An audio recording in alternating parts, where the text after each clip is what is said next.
Isang magandang umaga po ng linggo mga kaibigan. Latest weather update po tayo July 14, 2024. Pero bago tayo magpatuloy, lagi po pinapaalala, huwag pong kalimutan mag-like and subscribe and always pong pahit ng notification bell para notify kayo sa lagay ng ating panahon. Maraming salamat po.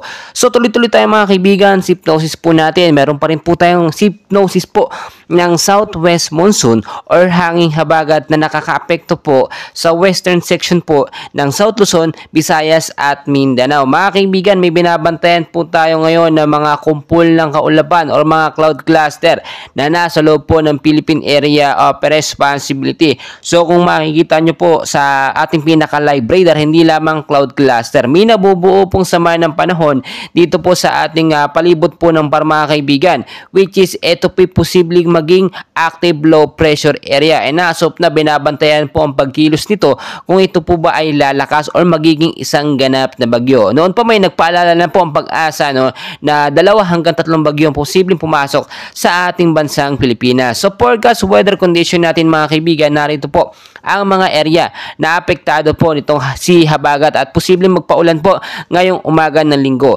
Sa area ng Mindanao, Western Visayas, Central Visayas, Palawan at Occidental Mindoro, cloudy skies with scattered rain showers and thunderstorm po ang mararanasan dyan, no? Mga isolated light rains to heavy rainfall sa gabi, no? Ang posible ding magpaulan sa mga lugar po na aging nabanggit dahil po yan sa hanging habagat. So pagbabaha posible sa mababang lugar at landslide po doon po sa mga matataas na lugar. So maging maingat na lamang po tayo. Samantalang sa Metro Manila naman at ilang bahagi po ng Mimaropa, Batangas, Cavite at Laguna, maulap din po na panahon ng mararanasan with isolated light rains to heavy rainfall. Mahinang pag-ulan hanggang sa paglakas ang posibleng maranasan, no? Dahil pa rin yan sa hanging habagat. So impact, possible flash flood po at landslide, no, during severe thunderstorm hanggang sa posibleng pag-ulan na malakas sa hapon at sa gabi.